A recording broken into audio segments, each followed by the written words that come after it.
Welcome everyone to our joint talk. I would like to introduce my colleague Maximilian, and I'm Jonas. We are both working for Eclipse Source, and today we would like to talk about web-based modeling tools. What we want to present today is our experience with bringing modeling tools to the web. We will focus on how to migrate existing tools that you typically already have, for example, based on Eclipse, to the web, and obviously also on what technologies to choose when you are on a web stack and so on and so forth. The talk will be a mixture of slides and demonstrations, so we prepared a example migration where we will create a web-based modeling tool derived from an existing tool based on Eclipse live during the talk. Now, before we dive into the technical details and the demonstration, let's quickly talk about the motivation on bringing modeling tools to the web. So why do we care about that? Why is that a topic for us? So let's start with IDEs. IDEs in the web, or in general development tooling in the web, has been a very active topic in recent years. There are a lot of projects emerging in that area. For example, Eclipse Che, Thea, Orion, but also outside of the Eclipse ecosystem we have Atom and so on. So it's definitely a topic where a lot of active development is going on. I wouldn't say that it's completely widespread yet, so not every developer is using a web-based IDE, but I think it's an increasing trend for sure. However, if we look at those tools, most of the features provided by them are currently focusing on textual artifacts, meaning source code or DSLs. That's currently the focus. Now, the question is, if this is migrated to the web and we have all this on the web, what happens with the modeling tools? Now, to answer the question, what's the motivation of bringing those tools into the web? Those are typically the most mentioned advantages, or the most important advantages are first, setup, meaning portability. That means you can just open a web URL and you have your workspace ready wherever you are. You don't need to install something, you can just access it. And second, and that's an increasing topic, you can use modern UI technologies. You can base your tools on HTML5, use CSS, use JavaScript frameworks, so you have more power when it comes to look and feel and visualizing the stuff that you want to show. Now, while this is very much ongoing for IDEs and textual artifacts, what happens to those tools? This is a screenshot of Papyrus. What happens to the modeling tools? And in fact, there's not much going on there, especially if we talk about graphical modeling tools and form-based modeling tools, so not about textual ones. What is the reason? In our opinion, or from our experience, first of all, those tools are typically much more complex because, and there's more investment in those tools. They have been developed over many years, and you don't just re-implement them overnight. So if we look at the history of Eclipse, Eclipse started as a tool focused on textual artifacts first as well, and then modeling tools were added later, and probably in the web something similar is going to happen.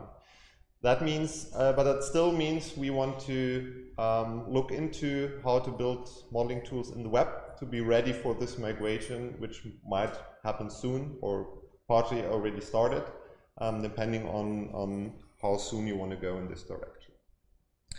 Now, what are the challenges when migrating to the web for modeling tools, and what are potential mitigations? The first obvious challenge is that you typically have huge investments into existing tools, and you cannot just re-implement that overnight.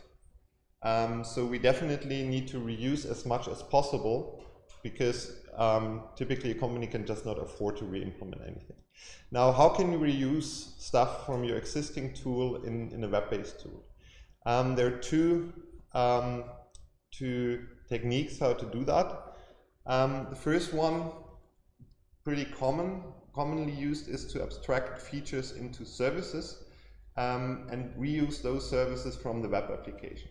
A very good example for this is LSP, the Language Server Protocol, where we actually abstract the compiler and syntax highlighting and all this into a service, which we can talk to by a defined protocol. So the client doesn't have to know about all the language features, but it can just consume that, and we can reuse this LSP server in different IDEs even. But the same works for modeling tools too. A good example for that is if you have a code generator for your modeling tool, you can abstract that into a service and it can be triggered via web UI too. Now, of course, there are parts of a modeling tool that you cannot just describe as or implement as a service, and the biggest part of this is typically the UI itself, meaning the editors that you use to model something. And for this, a very good thing to do is to use declarative approaches to program your UI. And that basically means you use modeling techniques to build your modeling tools. Examples for that are the framework Sirius, where you describe your graphical editors in a declarative language. And again, then if you go to the web, you don't have to re-implement your whole editor, but you can somehow hopefully reuse this declarative definition and then render it differently. Other examples for this are EMF Forms or GMF. So there are already quite a few frameworks from the modeling area which use this declarative way of describing the UI rather than just manually implementing it. Second challenge that we identify is in the web there is no clear technology winner. And what we mean by that is if you based your tool on Eclipse before, there was SWT and there was GEF and there was EMF. So very obvious technologies, and there are not much alternatives. And those technologies have been there for 17 years now. Now, if you look at the web fields, there are new technologies almost every day, and their life cycle is typically around 2 years, 3 years maximum, if you look at the big ones. But sometimes those frameworks emerge for only 1 year and then they're basically deprecated. So it's very, very difficult to pick the right technology if you implement something on a web stack. In turn, modeling tools typically have a very long life cycle. So you don't implement them just for the usage of 2 years. You typically want to use them for a very long time. So how can we mitigate this risk? Two common schemes for that. First is pretty similar to abstracting features into services. The idea of that is that you abstract from concrete implementation and that you avoid binding your code against a certain technology. As for example, if you want to render a graph, you can add another layer in between your custom code and the graph engine. For example, like GMF or Graffiti does that. Now your custom code talks to your API abstraction, and then you translate that to a concrete framework like SVG.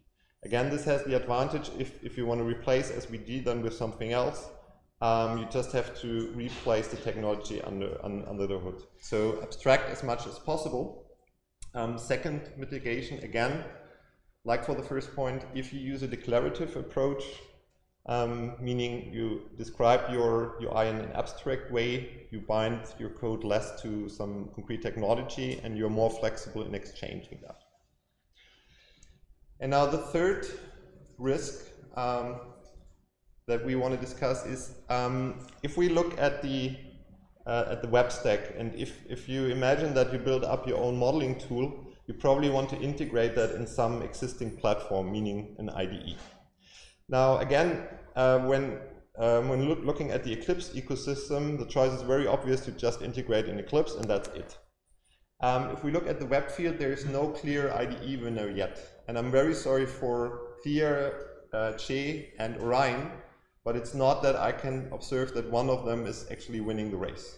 And there are also other alternatives outside of Eclipse, so there is not this one and only extensible platform yet. So it's really hard to do a decision there.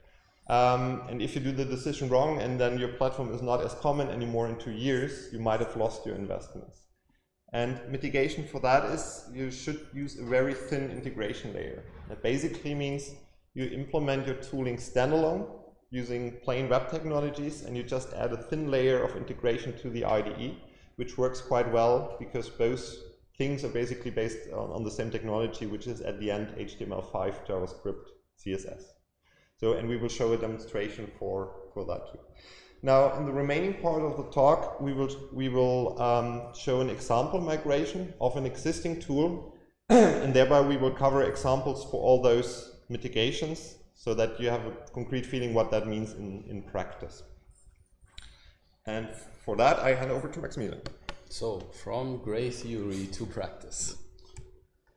This is the example we want to have a look at. You're probably all familiar with the EcoTooling in EMF. So the EcoTooling basically consists of two different editors. The first editor is a form-based editor where you have a tree on the left-hand side, you select something, you get a form where you input something, so you can create classes and then edit the attributes of the classes, for instance.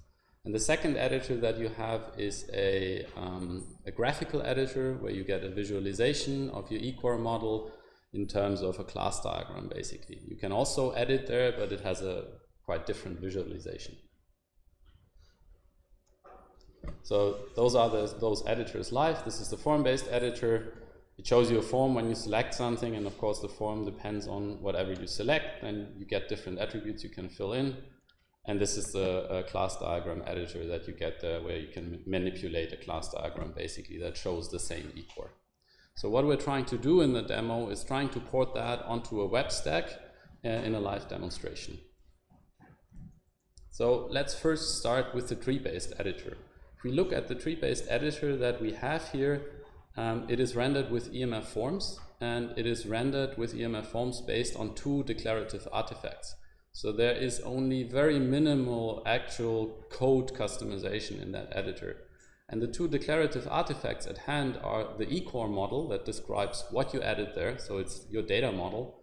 And the second model is called a view model that describes how the forms look like. So it describes that there's a tree on the left-hand side, and then when you select a class, then it shows the name attribute as the topmost input field, for example.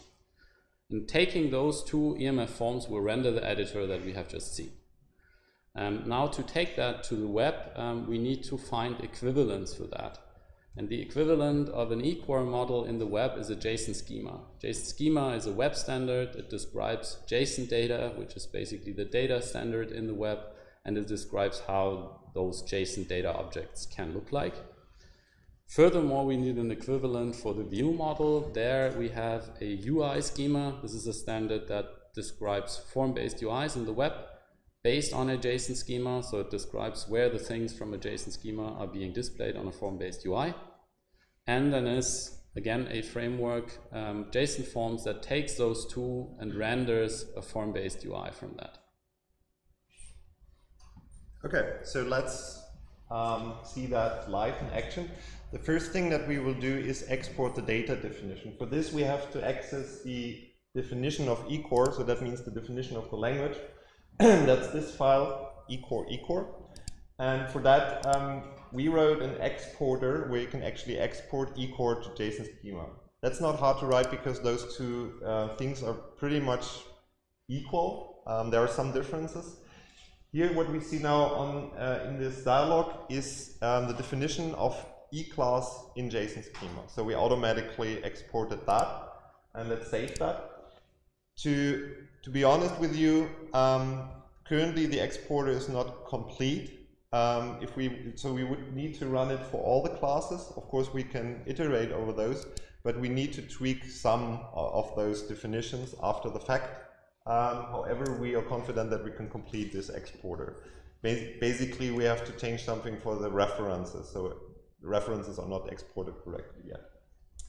Now, this schema is now stored in a web application, and Maximilian has just started this. This web application uses now JSON Forms to just render the schema. So it renders a default editor which currently just knows about the JSON schema, meaning about the definition of our data. Now, this is what we get from scratch. As you can see, we have the tree on the left side. We see the instances of the same model. So, for example, the name attribute and so on. And on the right side, we already see all the attributes. Reason why this works is that the framework only relies on the data model, which we have just transferred to JSON Schema. However, as you might see, the editor doesn't look well because it doesn't have the UI definition from the desktop version, and it's missing icons, for example. However, basic features like, for example, creating elements would already work. Now, let's continue with the UI definition. For that, we need to browse the artifact which describes the form-based editor. Again, we will do this for E-class only. Here you can see how the UI is defined. So there are two groups of attributes. And now let's export this to JSON as well. And in this case, we export it to a UI schema.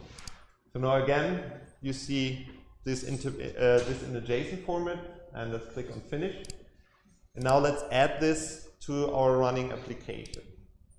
For that, we basically browse the application and comment in this line, and this will then process the UI schemas that we exported. So let's go back to the application and see the result. We don't even need to reload, and now as you can see, the right side looks much more clean because it now picked up the UI definition, and we have exactly the same layout as we had on desktop before. So maybe we compare that. If you show the desktop editor again. Here we go. So we have the standard group, the advanced group. So all the layout is transferred. Now what we're still missing are the icons. If you know EMF, there's no declarative format for the icons. But to be fair, there's a very common way of having them in EMF. Basically, there's a folder with an icon for every class, and the name is typically the same as the class if you don't change that. So if you haven't customized the names of your icons, we can even export those and actually add them automatically to the web application too. We have prepared the step. So what Maximilian does, he adds... And actually, it's a little more than just the icons, also the label providers. Yes. So it's also the information which of the data from your artifact makes up the label, and how is that made up. Yeah, so let's comment that in, and let's see the final result of the form-based editor. So now we have the labels on the left side for all those elements. We have the icons, we can add elements and stuff. So basically, we have a running editor, and we can modify stuff, so it's data bound, so we can actually create our first eco model. Of course, there is stuff left to do. There are, for example, some custom controls that you need to add, for example, for data types and stuff. So whatever is not completely derivable from the data model or the UI model, we cannot yet render. However, we would claim that at least like 80% of the basic feature is already there. So we save a lot of work by transforming the declarative information. Okay, so that was the tree-based editor. Now let's move on to the graphical editor. For the graphical editor, we are kind of in a similar situation. Jonas had already told us that Sirius also has a lot of declarative artifacts. So the graphical editor is based on Sirius, and Sirius basically consumes two declarative artifacts again. It's the eCore model again that describes the data. And then on top of the eCore model, it uses a Sirius ODesign file that describes how that model is visualized. So for example, this model describes that an E-class is a rectangular with rounded edges and a certain color and gradient.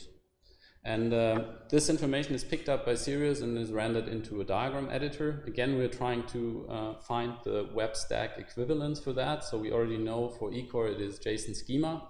And for the Sirius model, it is a JSON Graph schema. That is a proof of concept prototype that we have created of a framework called JSON Graph. JSON Graph takes those two and also renders a diagram based on that information. It's also a good example of one of the risk mitigations that we've mentioned earlier of abstracting a common API over frameworks that we use, because JSON Graph doesn't of course take care about displaying the diagram entirely. JSON Graph is only about the integration layer of the diagram with JSON Schema. So it is like GMF is for EMF, and if you know GMF, you know that you need a graph rendering engine, GEF, And the equivalent of GEF in our demonstration is JointJS. It's a framework that takes care of rendering nodes and edges, but it has no idea about the underlying model. An alternative implementation that we've also tried is Sprotty, which is a framework from the Eclipse universe. And by abstracting this common API, we can exchange JointJS against Sprotty in case either of them wins the technology race for a graphical library. Now, heading over to the demo, we don't want to bore you again with just converting two artifacts to JSON. So for the graphical editor, we have already done that, so we can directly start the application. What we have prepared was exactly the same as for the form-based editor. We exported the data model plus the serious model, which is an old design file. So let's look at the result of that. So this is the prototype Maximilian was mentioning about a framework rendering this same information. As you can see, we have we see the classes on screen.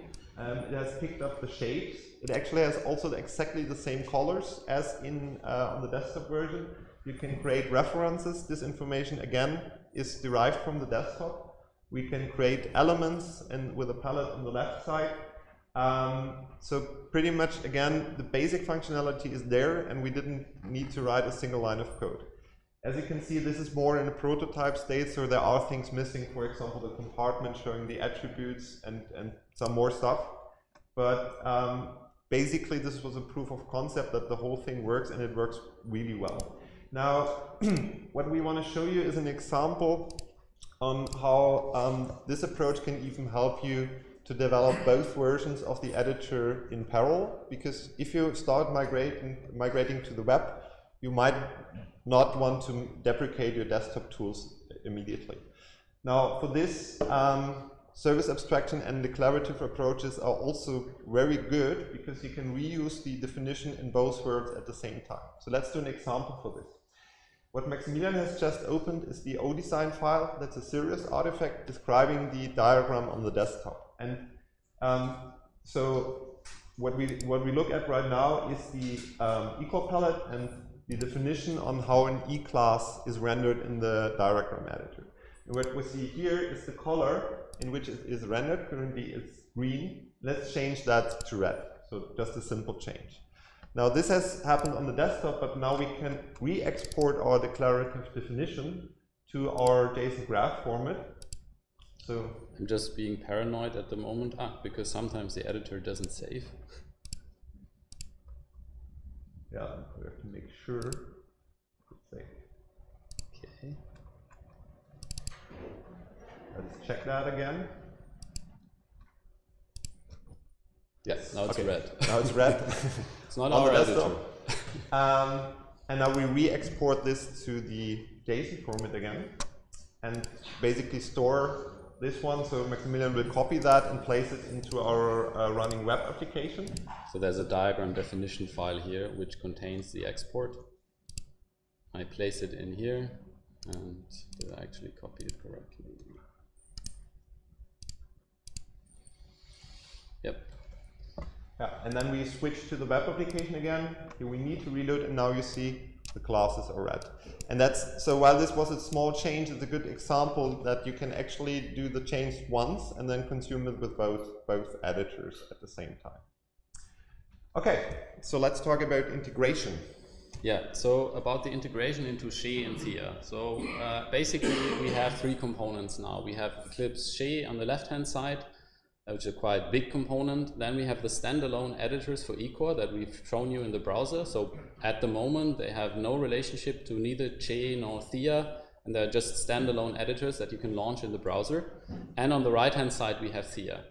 And for the integration, we need a small component that basically makes up the Che eCore tooling, but actually it's not going to contain much because it's only going to reuse the standalone editors, bind it against some Eclipse Che APIs for registering the editor, for getting the file, loading and saving the file, and that's it. And the same on the Thea side. And so actually in this diagram, those two thin components are not really thin enough, but otherwise the text wouldn't have fit in. They're more like that. So they're really thin wrappers. Okay, let's look at a demonstration of that. We will start with Thea. so Maximilian is starting here on the console, and then let's look at this in the browser. By the way, if you don't know Thea, that's a new platform developed by Ericsson and Typefox, and I think there was a blog post last week by Sven Eftinger, in case you're interested in that.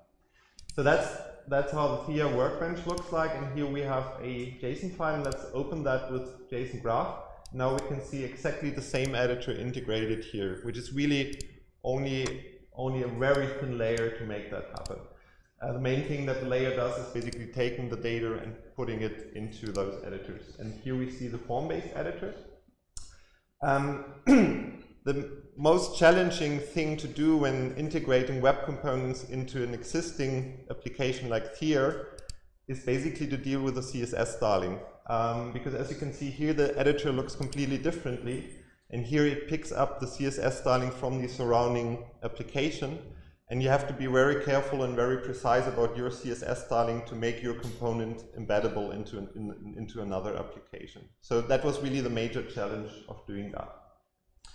And of course, obviously it has the same functionality.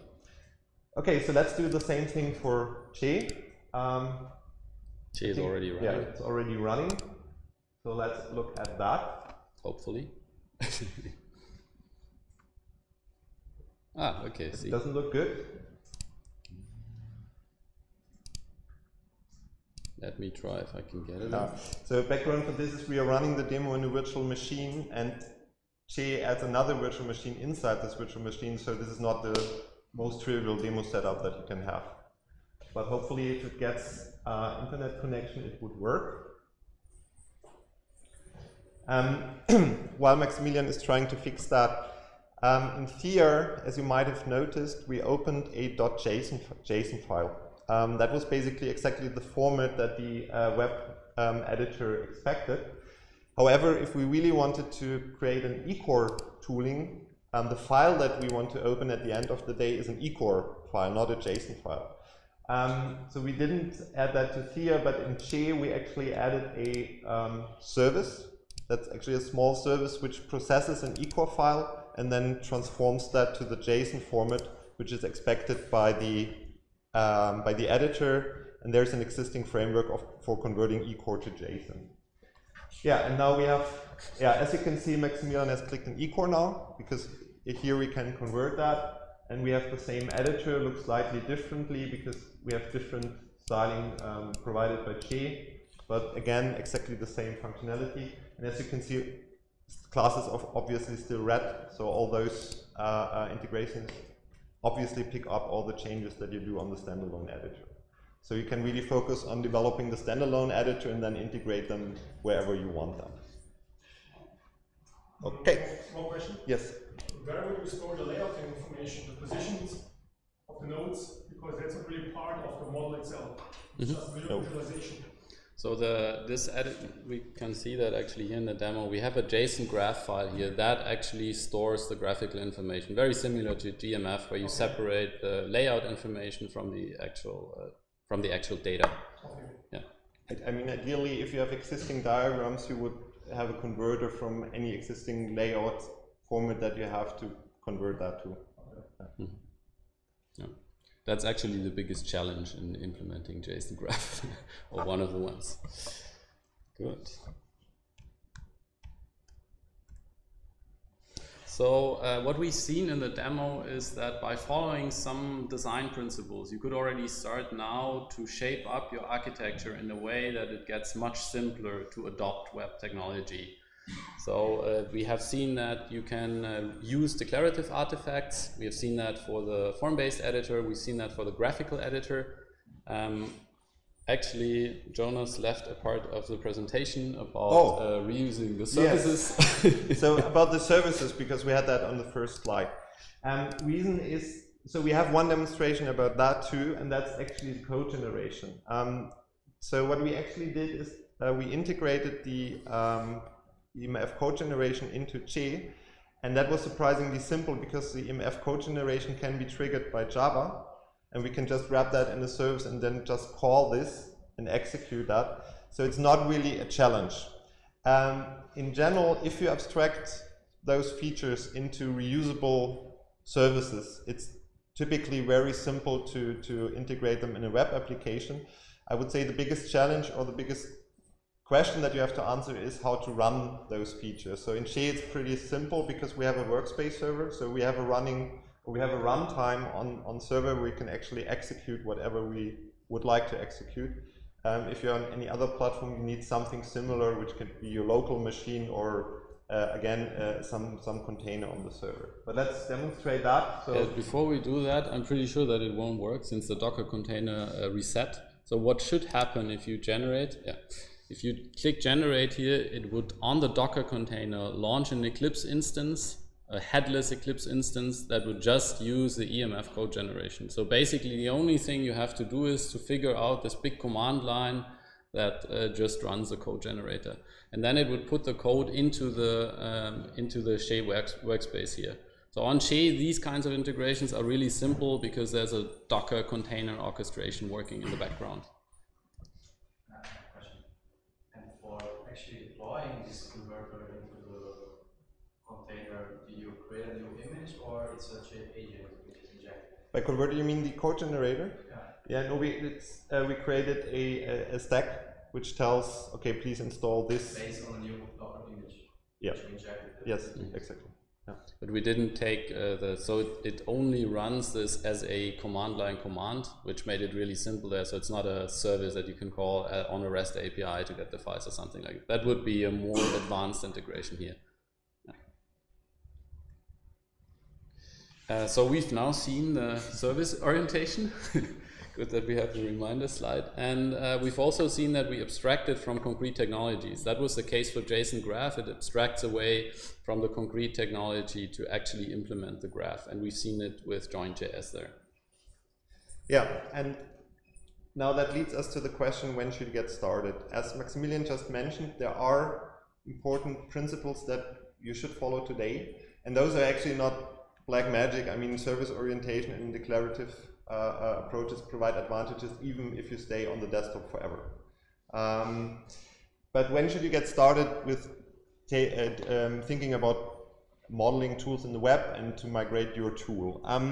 First of all, I think we believe it's very important to evaluate the advantages, because you have to have advantages. You will not, or you should not migrate to the web just for the sake of doing so, but you have to benefit from that. So typical advantages are ease of deployment, lower setup time for developers, plus the use of modern UI technologies in browsers. Those are the two top reasons to do that. And we even suggest to look at your application as a whole and identify areas where you would benefit from those advantages most. So, because it is definitely possible to migrate your tool iteratively, and for risk mitigation, you should actually do that. And there are typically some areas in your tool where users would benefit a lot from easier deployment. For example, if you imagine a modeling workbench, you might have the use case that certain users just need to review models. So they just need to look at them. So for this use case, it would be very beneficial if they could just open the web UI, look at the model, add some comment, that's it. So that's a good example where you can already migrate this use case, and later maybe you add some modification capabilities, and thereby step by step you can migrate to the new stack. And in this iterative scenario, it goes hand in hand with the design principles, because in the iterative scenario you will have quite some time where you have the web-based tool and the desktop-based tool, because the desktop-based tool still has the full power. The web-based tool only exposes certain use cases. And until the web-based tool is really on par with the desktop tool, you will have to develop or maintain both. And there it helps a lot if you share code or declarative artifacts. Having said all that, we definitely don't want to give the impression that it will be simple to do that. So this is not a matter of weeks or months to migrate an average complex modeling tool onto the web stack. This is something that will take months or even years, and it requires a proper strategy to say, okay, we want to go there for these reasons, this is what we do first, this is our iteration plan, those features will come first, and what are the requirements on my architecture that I can actually drive this forward. So we believe it's very important to have that strategy, to know where you want to go to and in which time frame. And that was a good conclusion for our talk. So thank you very much. If you have more questions.